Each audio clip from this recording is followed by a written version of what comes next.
Bonjour Olivier, bonjour à nos auditeurs. Très heureuse de vous retrouver pour cette deuxième partie d'entretien sur le sujet absolument passionnant de la supraconscience. Et d'ailleurs, j'en profite aussi pour vous dire et vous rappeler voilà, que des programmes existent sur Mental Web. C'est aussi un peu l'étendue de ce qui est évoqué au sein de cet échange. Bonsoir Karine, bonsoir tout le monde. Merci Olivier d'être présent avec nous et de nous faire, de nous partager vos connaissances dans ce sujet vaste. Est-ce qu'on peut reprendre au niveau des paliers, de comprendre un petit peu les différents paliers? Tout à fait, on parlait que la conscience, elle n'est pas dans le corps, c'est le corps qui est dans la conscience. Et donc, en fait, on habite notre conscience, donc qui est supra. On comprend mieux le mot supraconscience quand on comprend qu'elle englobe le corps. Parce qu'en fait, de notre corps physique, où on accède au PC 7, point de conscience 7, le point énergétique, on va passer à ce qu'on appelle le PC 14, et là, on rentre dans le corps émotionnel. Et donc, quand on va utiliser la supraconscience avec les protocoles qu'on a mis en place avec Alex Michel, au niveau 14, on va nettoyer le corps émotionnel. Parce qu'il est important de travailler sur les émotions de base qui nous empêchent d'accéder à notre flux intérieur. Trois émotions principales parasitantes, la colère, la tristesse et la peur. Ce sont les trois voiles qui, selon la Kabbale, nous empêchent d'accéder à la lumière.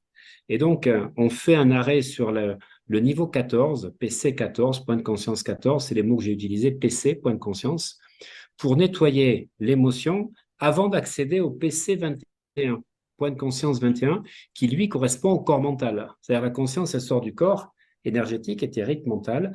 Et donc, au niveau du corps mental, qu'est-ce qui se passe? Eh bien, c'est l'accès à la télépathie. Eh bien oui, au niveau 21, nous accédons, j'apprends un protocole pour communiquer avec les gens en télépathie, vivant ou pas vivant. Et puis on va monter au niveau 28. Le niveau 28, ça correspond au monde causal. Le corps causal, c'est le monde donc de ce qui fait qu'on vit des choses. Et à partir de là, on peut accéder également aux archives akashiques. Et c'est intéressant parce que on va pouvoir avoir lecture de notre passé, de notre futur, le passé qu'on ne connaît pas, le futur ou les différents futurs que l'on ne connaît pas encore. Mais souvent, ce que les gens ont trop d'attentes. En fait, comme ce sont des nouvelles régions qu'on explore, il faut les découvrir.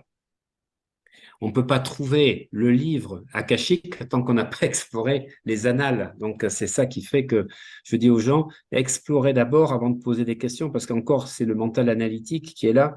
Et le plus important, des fois, c'est de demander à sa supraconscience, quelle est l'information importante dont je dois disposer maintenant pour réussir ma mission de vie et être heureux.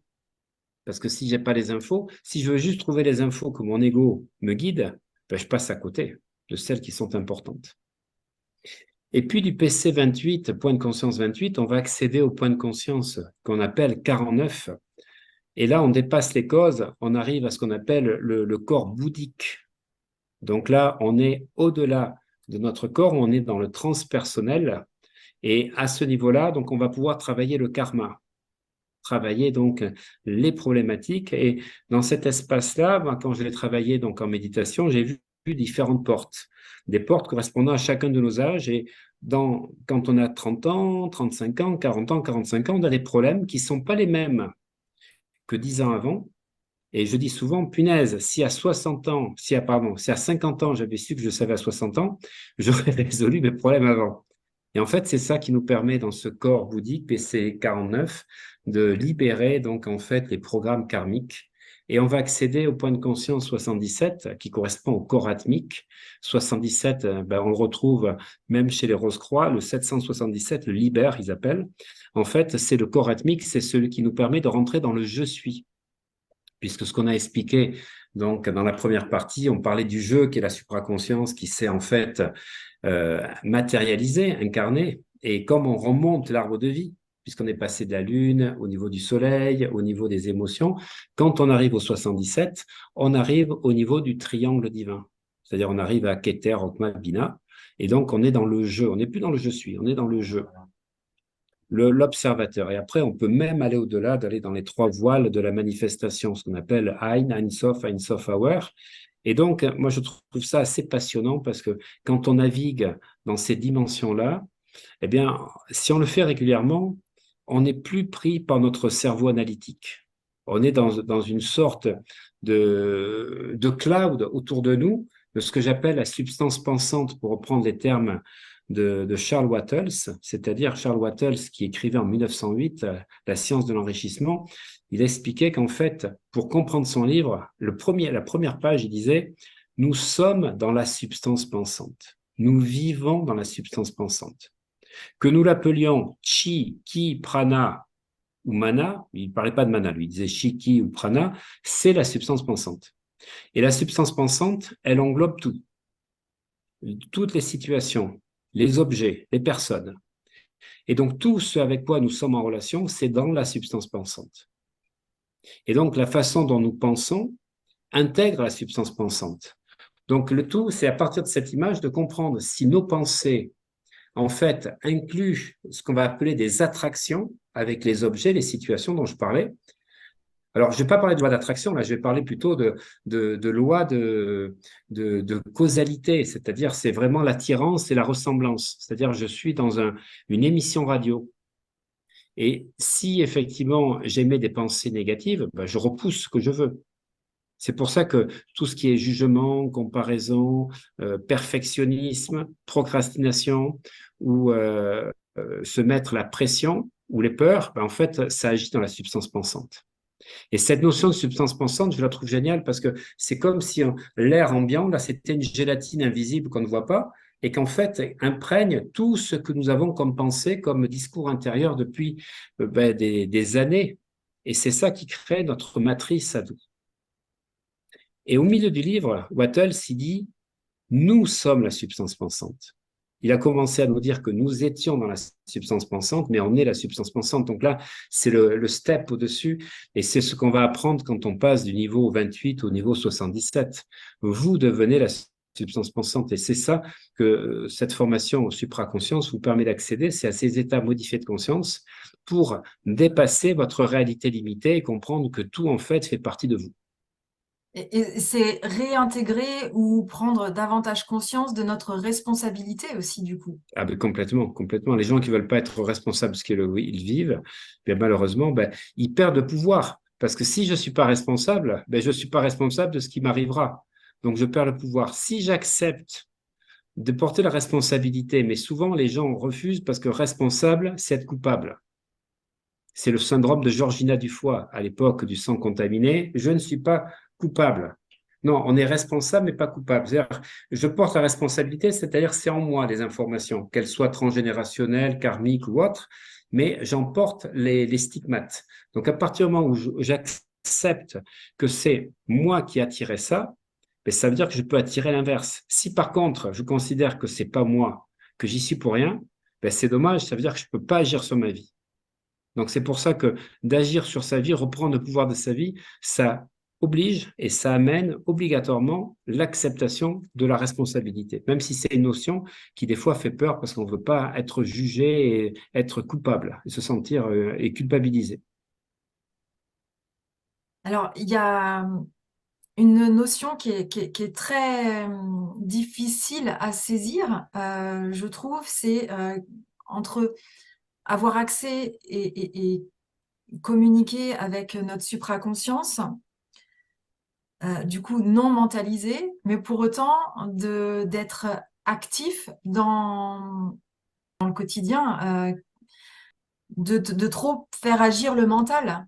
Il y a vraiment une nuance qui est comme... Mais c'est ça, c'est cette dichotomie que l'on Oui, se met quand on commence à dire qu'on a un corps, parce qu'on a un corps et on a un mental. Non, si on prend conscience que tout fait partie de notre conscience, ça va modifier les choses. Et on va pas se sentir obligé d'agir. On va plus se sentir dans un flux, dans un flow, dans un mood qui nous pousse.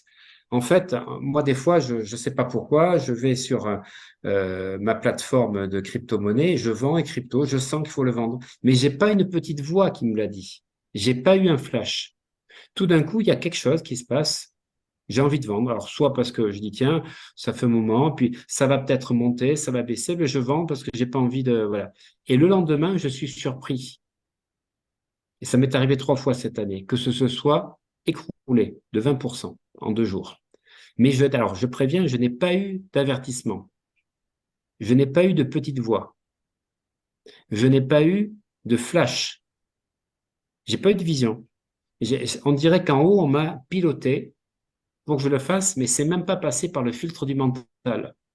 Oui, c'est pas l'objet d'une réflexion, pas l'objet d'un raisonnement, C'est ça. c'est la concrétisation d'un mouvement, mais qui est insufflé par ce flux. Exactement ça. C'est la concrétisation d'un mouvement qui est insufflé. Et donc, du coup, c'est sur des aspects comme ça, je vais pas me dire je suis content, je le savais, je le sentais. Je dis waouh, j'ai de la gratitude, continuer à me pousser dans le bon sens pour moi. Mais c'est absolument incroyable ce qu'on vit à partir de là, parce que du coup, on prend conscience que notre ego, il est juste là au service de quelque chose de plus grand, et c'est ce plus grand qu'il faut se laisser, on va dire, Instrumentalisé. instrumentaliser, je veux dire manipuler. C'est un peu ça. Quand je travaille avec les sportifs, je fais un protocole en hypnose où je les fais visualiser qu'ils sont une marionnette en bois, comme Pinocchio, et que leur supraconscience, c'est celle qui guide les fils. Donc le corps n'est plus mu par le mental, il va être mu par la balle que en tennis, et j'ai 2 tennisman, un qui est 27e et un qui est 13e mondial aujourd'hui, donc 2 Espagnols. Et en fait, c'est de dire en sorte que c'est la balle qui active les fils de la marionnette. Pareil au golf, pareil au rugby, c'est-à-dire que c'est pas moi qui dis il faut que je fasse ce geste-là. C'est comme si mon corps était au service de quelque chose au-dessus de moi qui voit et ressent ce qu'il faut faire. Ça, c'est absolument, c'est comme une force, oui, une force subtile. Et du coup, ça va réconcilier beaucoup de personnes qui, je pense, dans cette ère où beaucoup de choses changent quand même, forcé de le constater. euh, où Parfois, on entend des témoignages de personnes qui disent, je l'ai fait, mais je savais pas pourquoi. Et qui, a C'est posteriori, se ça. rendent compte que c'était le bon chemin finalement. Et ça, c'est absolument fabuleux de se dire que bah, c'est du coup la supraconscience qui coule, qui s'exprime. C'est ça, c'est ça. Et c'est ce que je demande. Je demande à la supraconscience de m'orienter vers les meilleurs choix de vie, de m'apporter les meilleurs futurs positifs possibles. Mais c'est alors, une sorte d'instrumentalisation. C'est-à-dire, je me mets au service de ma supraconscience. Et c'est pour ça que quand on va faire les niveaux de conscience dont on parle, on commence par le 7, 14, 21, 28. À partir du 28, 28, 49, 77, là, on rentre dans des dimensions où on fait un ancrage. On va pouvoir reprendre et reproduire cet état. Et c'est là, le matin, le midi, le soir, je demande, voilà, comme ça, à ma supraconscience de me guider et d'attirer à moi les personnes dont j'ai besoin, des situations dont j'ai besoin. Ma vie devient fluide. Elle devient fluide. Et les personnes me demandaient comment j'ai fait, puisque là, j'ai perdu, depuis qu'ils m'ont vu au mois de juin, j'ai perdu 9 kilos. J'ai dit, mais je ne fais plus rien. C'est-à-dire, j'ai arrêté un peu mon activité. C'est pas pour autant que mon chiffre d'affaires baisse, bien au contraire, mais je fais ce que tout d'un coup, je suis inspiré. Et ça change tout parce que je mets plus de cortisol, je mets plus d'adrénaline. Les choses viennent à moi. Mais par contre, il faut arrêter la dimension du temps. Parce que le temps, c'est la dernière illusion qui en fait est un barrage qui nous empêche de vivre ce flot.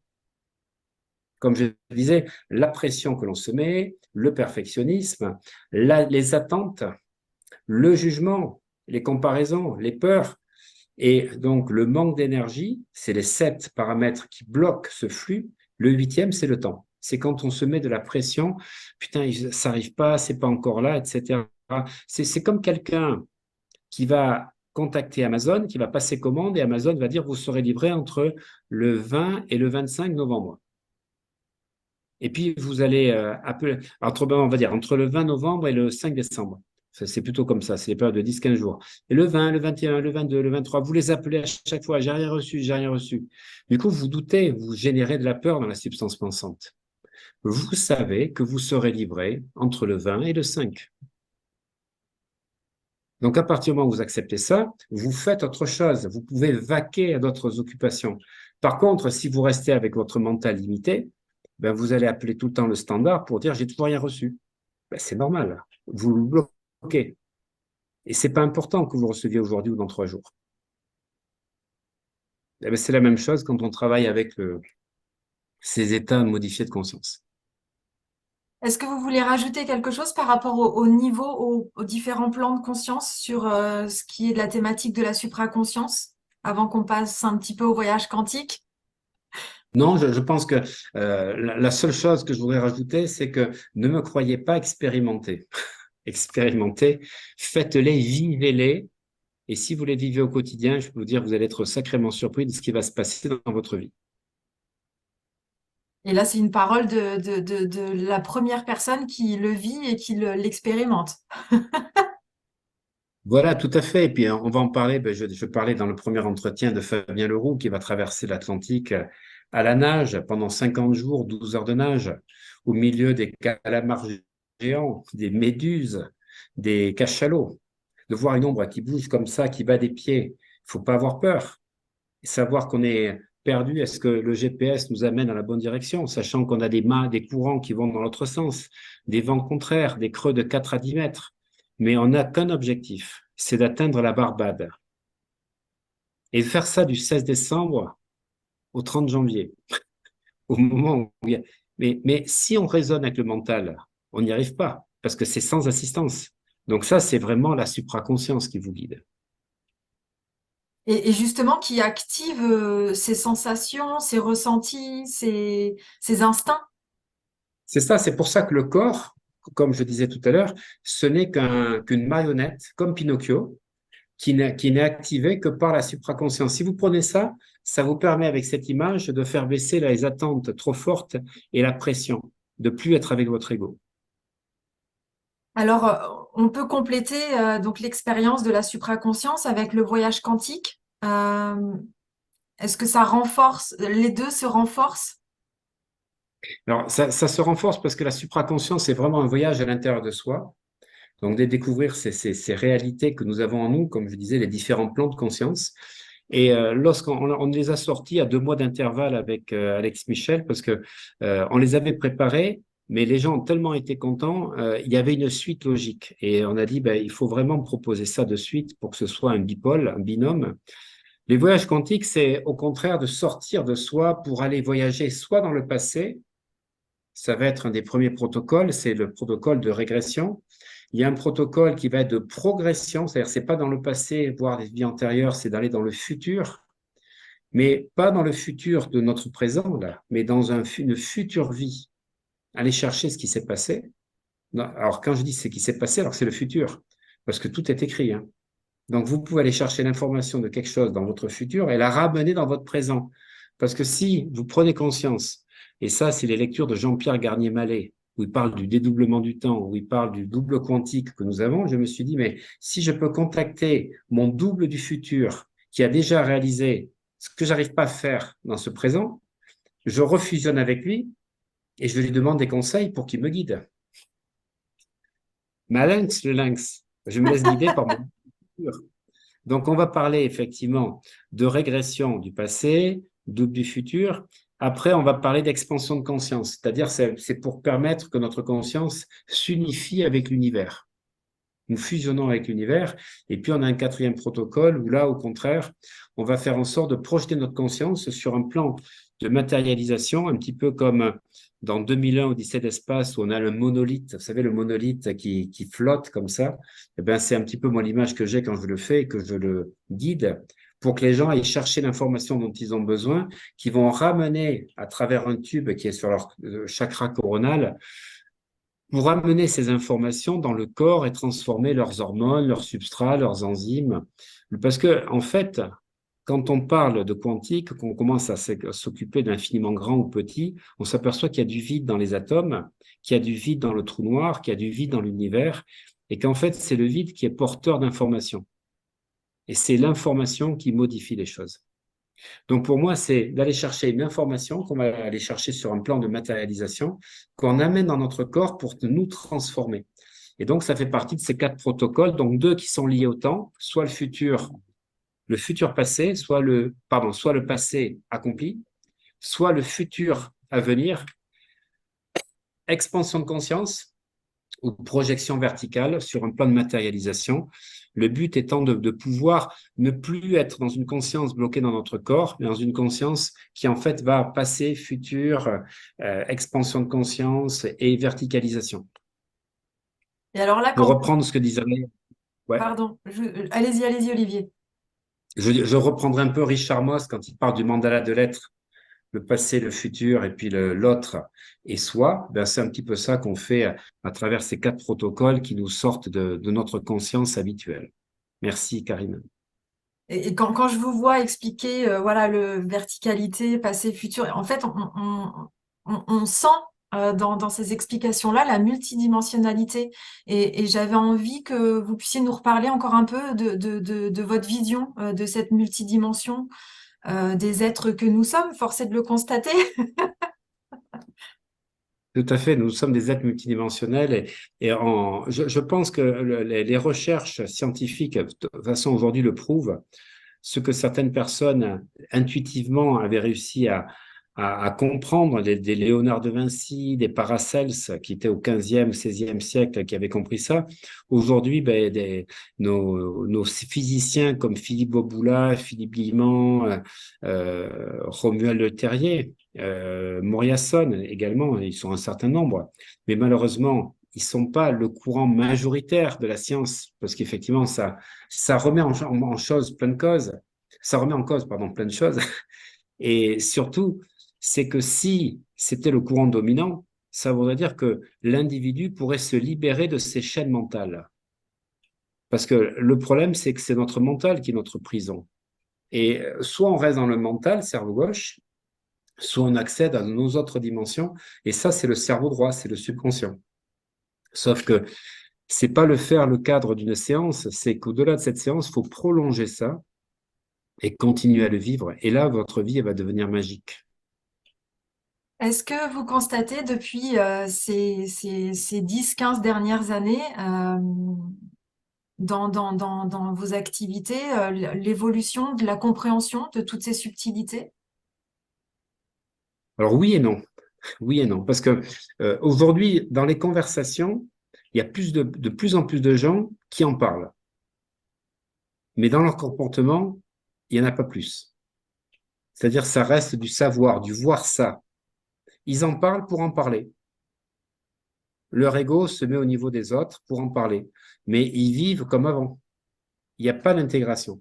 C'est ça pour moi la déception, c'est de comprendre que les gens parlent de quelque chose qui en fait est une évasion de leur quotidien déprimant, parce qu'il faut dire que si aujourd'hui, dans le monde qu'on vit, on est dans le mental analytique, le quotidien est déprimant.